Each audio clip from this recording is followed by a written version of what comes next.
ஒரு பெண்ணுடைய கண்டென்ட் மோகத்தால், அதாவது கண்டென்ட்டுக்காக ஒரு ஆணை வந்து எந்த அளவுக்கு வேணால் அசிங்கப்படுத்தலாம் அப்படின்ற மாதிரி ஒரு வீடியோ ஒன்று அந்த பெண் போஸ்ட் பண்ணி, இப்போது அந்த வீடியோவில் சம்மந்தப்பட்ட அந்த ஆண் தீபக் அப்படின்ற ஒரு அப்பா அம்மாவுக்கு ஒரே மகனான அந்த தீபக் தற்கொலை பண்ணியிருக்கிறார் நேற்று. கேரளா கண்ணூரை சேர்ந்த ஷிம்ஜிதா முஸ்தபா, இவ வந்து ஒரு சைக்காலஜிஸ்ட், அது மட்டும் கிடையாது, பஞ்சாயத்து பிரசிடென்ட் வேறு. ஷிம்ஜிதா முஸ்தபா வந்து பஞ்சாயத்து பிரசிடெண்ட்டாக இருந்தாலும் அவள் அந்த வேலையெல்லாம் செய்யாமல் பைக்கில் போயிட்டு ரோட்டில் யாராவது பபுள் காம் துப்பினாங்கன்னா அதை வீடியோ எடுத்து போடுறது, யாராவது ரோட்டில் ஒன்று கடிச்சாங்கன்னா அதை வீடியோ எடுத்து போடுறது, அப்படி சோஷியல் அவேர்னஸ் அப்படின்ற வீடியோஸ் எல்லாம் போட்டுக்கிட்டு இருந்தா. ஸோ இந்த மாதிரி வீடியோஸ் போடும்போது அவளுக்கு கண்டென்ட்டுக்கான பஞ்சம் வந்திருக்குது. அப்போ என்ன பண்ணியிருக்கா அப்படின்னா, கேரளாவில் கேஎஸ்ஆர்டிசி பஸ் இருக்க வந்து ஏறி போயிருக்கிறான், அங்கே ஏதாவது கண்டென்ட் கிடைக்குமா அப்படின்னு. அந்த நேரத்தில் தீபக் அப்படின்ற ஒரு சேல்ஸ்மேன், கேலிக்கட்டை சேர்ந்த சேல்ஸ்மேன் வந்து கண்ணூருக்கு வந்திருக்கிறார். ஸோ அந்த பஸ்ஸில் அவர் வந்து ட்ராவல் பண்ணியிருக்காரு. அப்போது இந்த ஷிம்ஜிதா முஸ்தபா அப்படின்றவ முதல்ல ஜன்னல் பக்கமாக தான் பார்த்து நின்று இருக்கான்.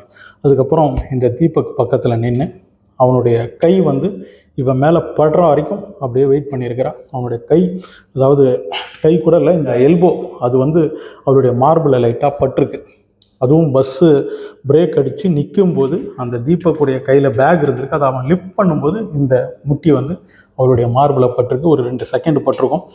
உடனே இறங்கி போயாச்சு, தீபக் வந்து அங்கேயே இறங்கி போயாச்சு. ஆனால் இந்த ஷிம்ஜிதா முஸ்தபா என்ன பண்ணியிருக்கா அப்படின்னா, உடனே வீட்டுக்கு போய் அதை எடிட் பண்ணி, இந்த பாருங்கள், இந்த மாதிரிலாம் மக்கள் இருக்காங்க, இந்த மாதிரிலாம் ஆண்கள் இருக்காங்க, இவங்களுக்கு வந்து இது ஒரு நோய், இது வந்து தொடர்ந்து இப்படியே செஞ்சுக்கிட்டு இருந்தால் இதுவே அவனுக்கு வந்து பழக்கமாயிடும், அதுக்கப்புறம் இவனே வந்து இது ஒரு மனநோயாக மாறிடும் அப்படிலாம் சொல்லி அந்த பேஜில் அந்த வீடியோவை போஸ்ட் பண்ணி இவளும் அதை பற்றி பேசியிருக்கிறான். இதுக்கு காரணம் இந்த மாதிரி ஒரு மனநோய் தான் அப்படின்னு. இந்த வீடியோ வைரலாக இருக்குது. அந்த தீபக்குடைய வீட்டில் இருக்கிறவங்களுக்கும் அவனுடைய நண்பர்களுக்கும் அந்த ஏரியா மொத்தமாக அந்த வீடியோ எல்லாருமே பார்த்துருக்குறாங்க. அது அவனுக்கு ரொம்ப அவமானமாக போயிருக்கு. அதுக்கப்புறம் அடுத்த நாளே அவமானம் தாங்க முடியாமல் இந்த தீபக் அப்படின்ற அந்த பையன் தற்கொலை பண்ணியிருக்கான். அந்த வீடியோ பார்க்குற வாய்ப்பு எனக்கும் கிடச்சிது. அந்த வீடியோவை பார்க்கும்போது தான் தெரிஞ்சது அந்த தீபக் மேலே தப்பு எதுவும் இல்லை. இந்த பெண் வந்து முதல்ல ஜன்னல் பக்கம் திரும்பி இருக்கா, அப்புறம் வந்து எப்படியாவது கைப்படுமா, இதை வந்து கண்டென்ட் ஆக்கணும் இல்லையா அவளுக்கு, அதனால் வந்து அப்படியே அவன் கைப்படும் அது வரைக்கும் வெயிட் பண்ணி, அதுவும் 2 செகண்ட் போட்டிருக்கும், அதை வந்து ஸ்லோ பண்ணி அவளுடைய வீடியோவில் ஒரு 4-5 செகண்டாக போட்டிருக்கான். அப்படி போட்டு இதை வந்து அந்த கண்டென்ட் ஆக்கி இப்போது அங்கே ஒரு உயிர், தப்பே செய்யாத ஒரு உயிர் வந்து இப்போது போயிருக்கு. அவன் உண்மையிலேயே தப்பு பண்ணியிருந்தான்னா அவன் அந்த இடத்துலேயே அவனுடைய சட்டையை பிடிச்சி கன்னத்தில் அரைஞ்சிருக்கலாம். அவ்வளோ கோபம் இருந்ததுன்னா அதை செஞ்சுருக்கலாம். இந்த வீடியோ எடுக்கும்போது அவளுடைய முகத்தில் சின்ன ஒரு புன்னகை தான் இருந்தது. மேலே படுமா, அவன் கை படுமான்னு அந்த எதிர்பார்ப்பு அவகிட்ட இருந்தது. அதெல்லாம் என்னால் அங்கே பார்க்க முடிஞ்சது. ஸோ இந்த ஒரு சம்பவத்தை பொறுத்த வரைக்கும் அந்த தீபக் மேலே எந்த ஒரு தவறும் கிடையாது. மீடியா கண்டென்ட்டுக்கான அந்த ஒரு வெறி, அந்த ஒரு மனநோய் தான் வந்து அவளை இந்த மாதிரி செய்ய வச்சு இப்போது அந்த பாவம் அந்த தீபக் வந்து உயிரை மாய்த்து கொள்ள வேண்டியதாக போச்சு. எந்த அளவுக்கு மோசமான ஆண்கள் இந்த உலகத்தில் இருக்காங்களோ அதே அளவுக்கு மோசமான பெண்களும் இருக்காங்க. நான் வந்து ஒரு மேல் ஷாவானிஸ்ட்லாம் கிடையாது, எனக்கும் 2 மகள் இருக்காங்க. ஆனால் சில பெண்கள் இந்த உலகத்தில் இப்படி இருக்காங்க. விவாகரத்து பண்ணிட்டு அப்புறம் ஜீவனாம்சமாக 6 லட்சம் கொடு, 10 லட்சம் கொடுன்னு கேட்குற எத்தனையோ பெண்கள் இருக்காங்க. வேலைக்கு போய் சம்பாதிக்கிற பெண் கூட கணவனிடம் வந்து இவ்வளோ பெரிய தொகை வந்து ஜீவனாம்சமாக வேணும் அப்படின்னு கேட்குற எத்தனையோ பெண்களை நம்ம பார்த்துக்கிட்டு தான் இருக்கோம். இந்த சோஷியல் மீடியாவில் கண்டிப்பாக சில ரெஸ்ட்ரிக்ஷன்ஸ் வந்தே ஆகணும்.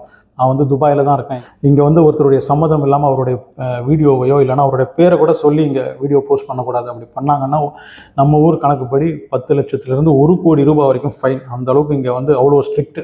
ஆனால் நம்ம ஊரில் வந்து எவனை வேணால் இப்படி வேணால் வீடியோ எடுத்துக்கலாம், போட்டுக்கலாம். அவன் சம்மதம் இருந்தான்னா இல்லைன்னா என்ன, அவன் எப்படி போனால் என்ன. ஸோ சோஷியல் மீடியாவில் இந்த மாதிரி ஒரு ரெஸ்ட்ரிக்ஷன் இல்லாததுனால தான் வந்து இந்த மாதிரி சம்பவங்கள்லாம் நடந்துக்கிட்டு இருக்கு. சோஷியல் மீடியா விஜிலாண்டிஸ் இந்த மாதிரி நிறைய பேர் இருக்க தான் செய்கிறாங்க. சட்டத்தை அவங்க கையில் எடுத்துக்கிட்டு அவங்களே வீடியோவை எடுத்து போஸ்ட் பண்ணி அவங்களுக்கு தண்டனை வாங்கி கொடுக்குறதா நினச்சி அவமானப்படுத்துறது. அந்த உண்மையிலேயே அவன் அந்த தப்பு செஞ்சானா இல்லையா அப்படின்றது உலகத்தில் யாருக்கும் தெரிய போகிறது கிடையாது. ஏன்னா இந்த வீடியோ போஸ்ட் பண்ணதுக்கப்புறம் அவனுக்கு என்ன நடந்தது, உண்மையிலேயே அவன் தப்பு பண்ணானா அப்படின்றத பற்றிலாம் யாரும் விசாரிக்க போகிறதும் கிடையாது. அவன் மட்டும் அவமானப்பட்டு அசிங்கப்பட்டு இந்த மாதிரி சாக வேண்டியது தான். செக்ஸ் வீக்னஸ் இருக்கிற ஆண்களை பயன்படுத்தி பணம் சம்பாதிக்கிறது தான் விபச்சாரம் அப்படின்னா, சோஷியல் மீடியா வியூஸுக்காக இங்கே ஒரு ஆணை வந்து அவன் இந்த மாதிரி பண்ணான் அப்படின்ற மாதிரி சொல்லி அதை வீடியோவாக போட்டு அதில் ஒரு கண்டென்ட்டை க்ரியேட் பண்ணி அதில் சம்பாதிக்கிறாங்க அப்படின்னா அதுக்கு பேர் என்னவே இல்லை. இத்தனைக்கும் அந்த தப்பை வந்து அவன் செய்யவே இல்லை. அங்கே என்ன நடந்திருக்குன்னே அவனுக்கு தெரியல. ஸோ இந்த மாதிரி தவறே செய்யாமல் தண்டிக்கப்படும் ஆண்களுக்கெல்லாம் வந்து ஒரு நியாயம் கிடைச்சே ஆகும். ஆண் உரிமைக்கான ஒரு வாரியம் கண்டிப்பாக இங்கே தேவை. மென்ஸ் கமிஷன் வந்து இங்கே கண்டிப்பாக தேவை இருக்குது. தன்னுடைய கணவன் வந்து மகளுக்கு பாலியல் தொல்லை கொடுத்தாரு அப்படின்லாம் சொல்லி கூட விவாகரத்து கேட்டிருக்கா ஒரு பெண்ணு.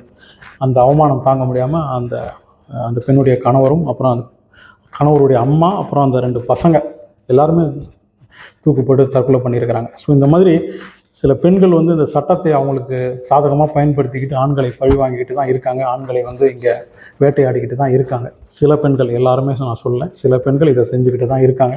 ஸோ அதுக்கெல்லாம் ஆண்களுக்கான நியாயமும் கிடைச்சி ஆகணும். அவங்களோட உரிமைக்காகவும் ஒரு கமிஷன் கண்டிப்பாக தேவை.